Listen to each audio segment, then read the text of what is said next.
Hello and namaskar. I, Manthan Goswami, welcome you to this special episode of Essence Tech Presents an interview on women entrepreneurship with Dr. Megha Bhatt. Dr. Megha Bhatt is a veteran with rich 25 years experience in academics and 10 years in research. She has a strong academic background with a master's in botany from Mitibai College, Mumbai, and doctorate in environmental science from ISRO Ahmedabad. Dr. Megha Bhatt is currently associated with the Climate Change and Impact Management Department, Gujarat University. Founder of an academy, Science No Tech, on scientific experiential learning for children from age group 7 to 14 years. Ma'am is also a recipient of several awards like Digital Woman Award by Google and She the People, Social Impact Award by GeoSec. I am very pleased to welcome Dr. Megha Bhatt for this interview. Welcome, ma'am, and namaskar. Namaste, Manthan Bhai. Thank you for this opportunity to speak to the community today. And I'm sure with my journey of entrepreneurship, I would be able to contribute something for that. Definitely, ma'am. So the first question I would like to ask you, ma'am, is this. 21 years of career in academics and research, and then you went on to become an entrepreneur. How did this happen, ma'am? Can you take us through that inspiring journey? Yes, I would love to share my journey, which is absolutely with a roller coaster ride, amazing. I would start from 1995. I finished my post graduation, and the day I got my result, the same day was called by principal and became a full time lecturer in Mitibai College, Mumbai. So taught there for 5 years, and then in 1999, at end of it, I got married, and just like other women, with the change of city, I came to Ahmedabad. And at that point of time, getting jobs were really very tough. And as it is, I was very fond of academics and belonging to a very literate family. They also suggested that I should go for doctorate. And that's how we registered for my PhD at North Gujarat University. And fortunately, the place of work what I got was ISRO. And in ISRO also, I was fortunate enough to be working with Dr. VK Gadwal, who was head of the crop modeling division at that point of time, and who exactly knew what he wanted. And I could finish my PhD in 2003. And with that journey, I accomplished the degree of doctorate. And also, I would say that I got another degree of becoming mom. So, and I always wanted to be one. So, for some time, I remained mother. And still being a teacher at heart, I always wanted to teach. And that's how, I kept on working on temporary positions in few reputed colleges in Ahmedabad at that point of time also. And then in 2005, after that, my husband got transferred to US, and that's how we went to USA till 2009. And till that time, there also for higher grade examinations like our NEET, just now, there also I was teaching. So continuously kept myself into teaching. And after coming back, when we were to come back at that point of time, I decided that, okay, now I do not wish to sit at home. I have to do something.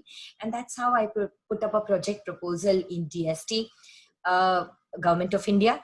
And I was called to Gundia where I presented my project with another 654 ladies coming in from all over India.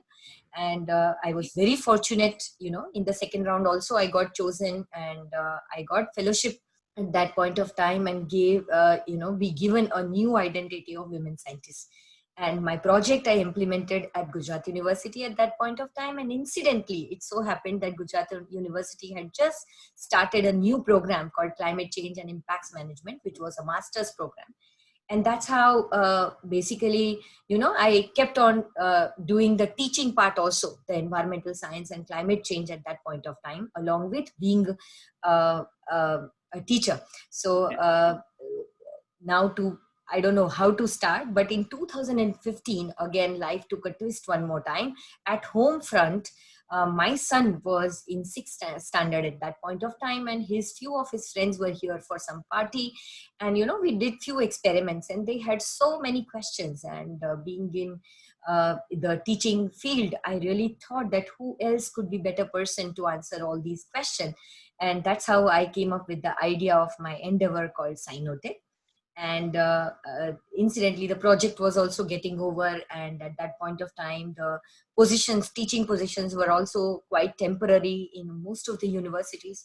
So I really thought that I have to have something of my own as my endeavor, and I have to come up with some idea which is unique enough, to become an entrepreneur. But did not opt for entrepreneurship earlier also, because I was a teacher and I always loved to be a teacher.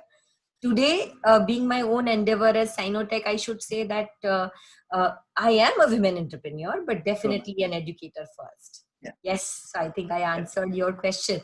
Sure, man. That was such a beautiful story. I think a lot of women watching this video on YouTube would even resonate with you.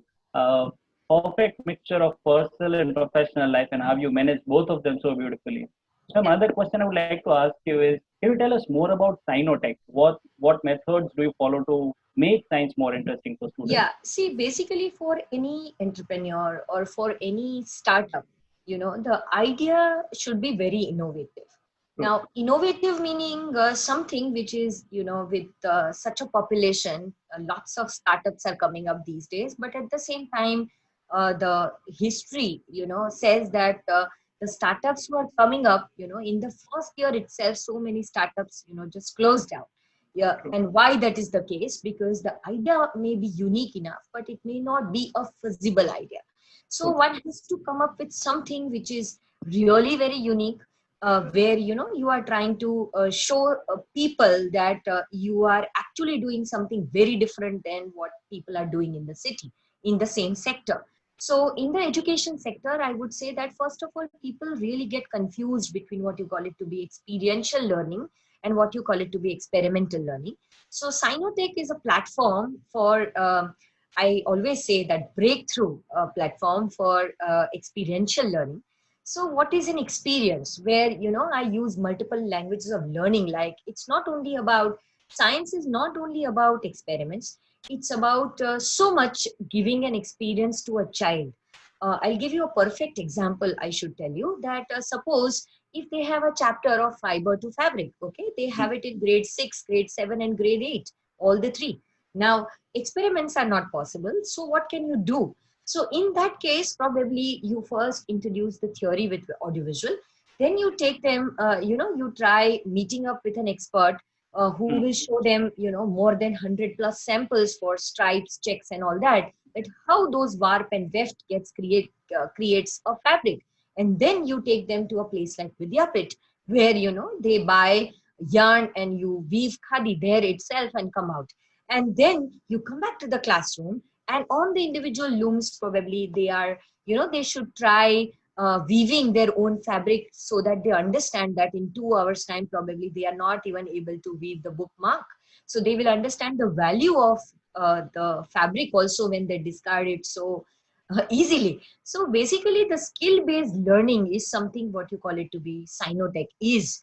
Okay, so it's not a tuition class or it's not an activity center, but it is a combination of the two, where if they are coming to me, they don't have to go to any tuition class.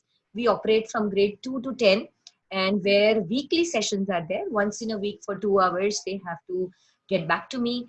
And I have also created creative laboratories. Looking at them, it can be explored in the nature, but what to explore in the nature also, they have no idea.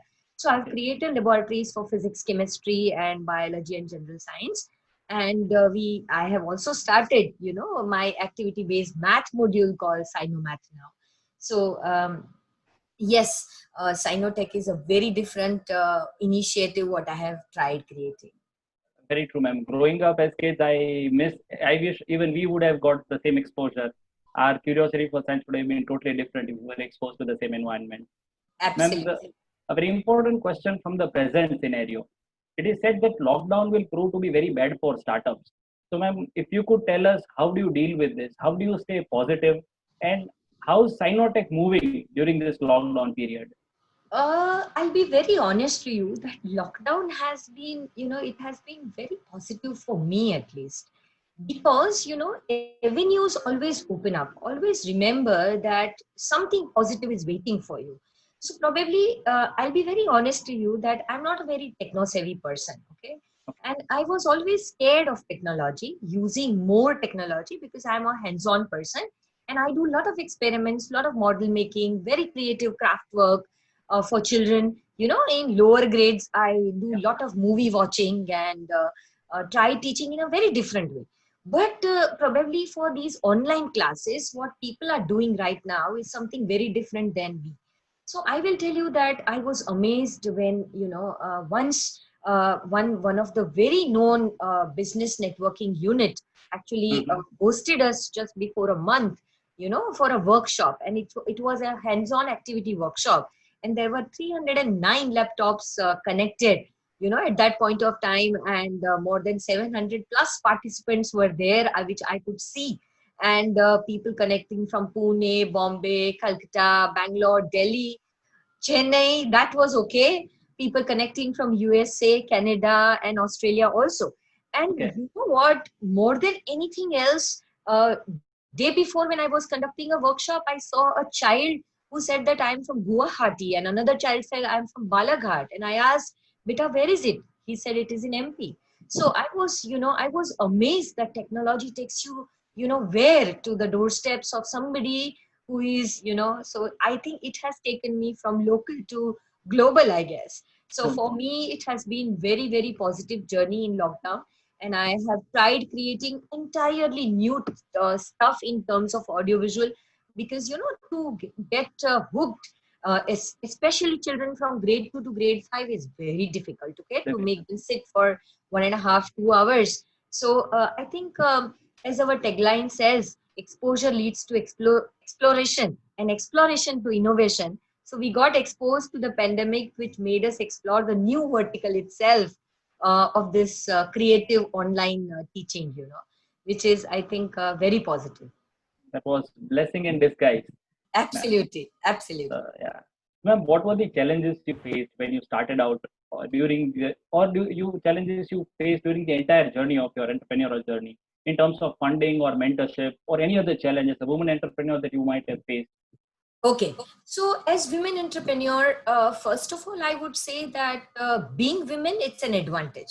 Okay, and government, because I started my journey as women scientist, logically, I would say that government has been very supportive for everything. I would definitely like to give more information on that part also, because they try giving you a lot of opportunities. Only thing is we need to explore them, that what are the I had break in career, and what scheme I opted for in 2009.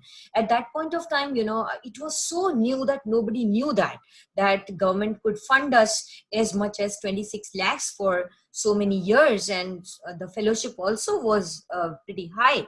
And apart from the fellowship part, it definitely gave a fantastic identity of women scientists. Wherever I go today, a place like Science City or wherever, a very known places also, they still know me as a women scientist, which is something amazing. Okay, so it gives you a different perspective, and it also gives you a different identity.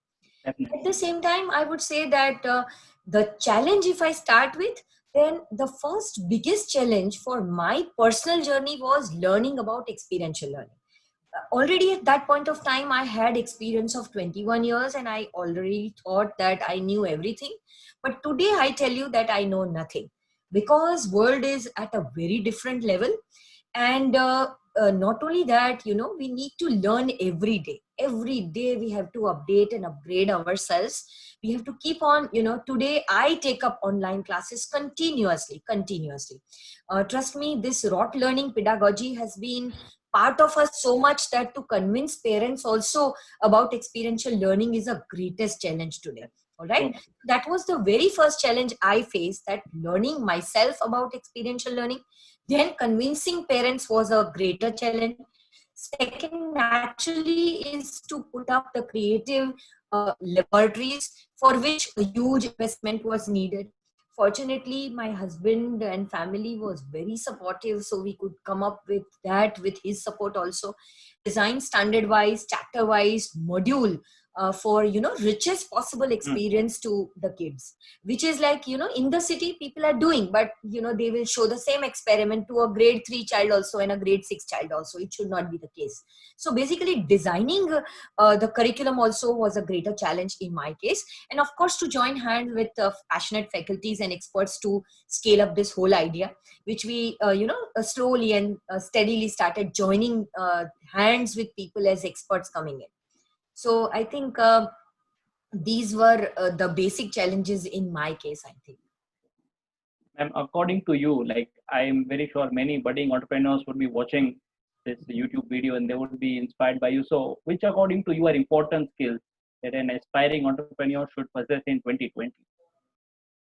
Yeah, suppose for me, I would say that first thing is being passionate about the business. Okay, the whatever idea you have, you should be passionate about it, very patient about it, because if for it to work, you have to identify the positive and the negative aspect of your own startup, which is very important. Expertise in the field is something very important, that you should have thorough knowledge base of whatever you are trying to implement. Okay, and networking platform, you have to join hands with somebody in terms of networking platform, so that people will know about your idea, about because if you have a product but if you do not have a customer, then whom you will go and sell? That's the biggest question.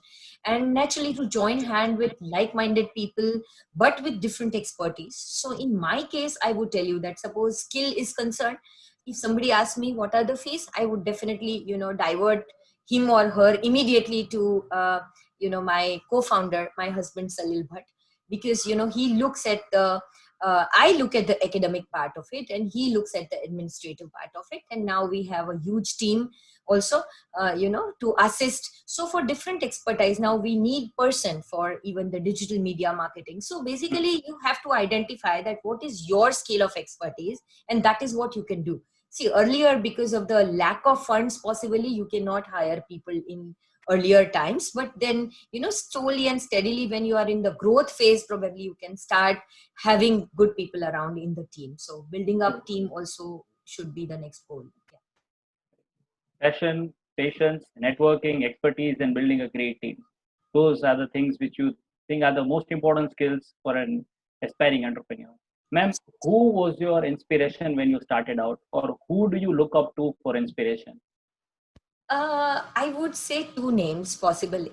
One is for science experiential hands-on learning. I follow Arvind Gupta ji. Okay, and because you don't need money to learn science. With simple household things, very very simple, just by blowing up in a straw also, or by inverting a glass of water also, if it is not falling down, you can learn science.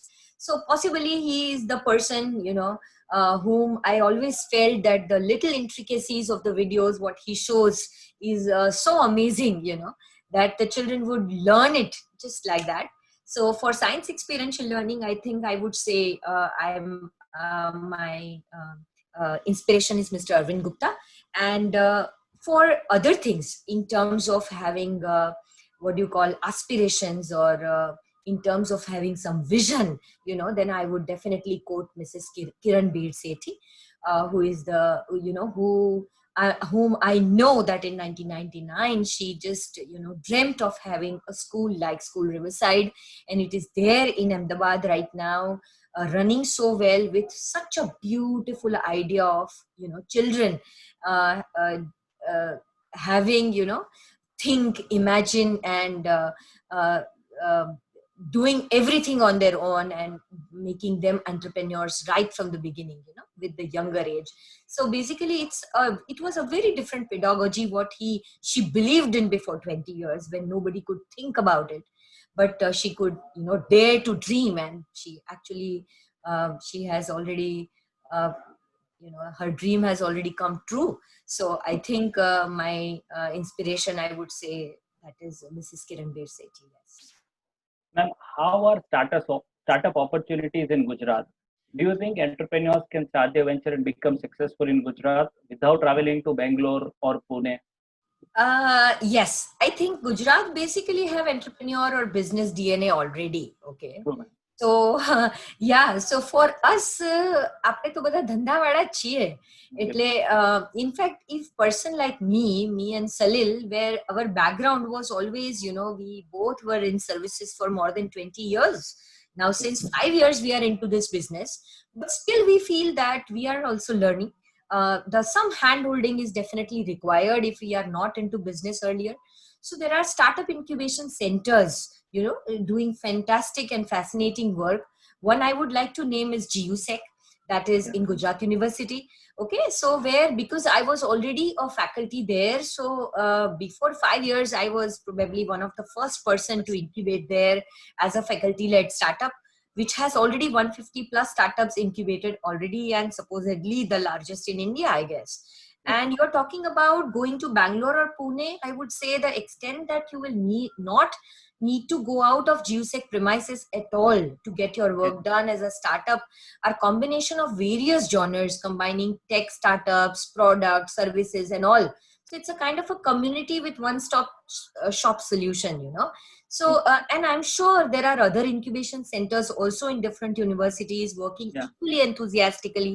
And now there is also a concept of workplace being provided by corporates and startups there too, can avail of benefits like mentorship, private fundings, and all. So, on the whole, the scenario looks very upbeat, I guess, for us. Ma'am, the last question that I wanted to ask you is for our viewers. People are making this lockdown productive by various means.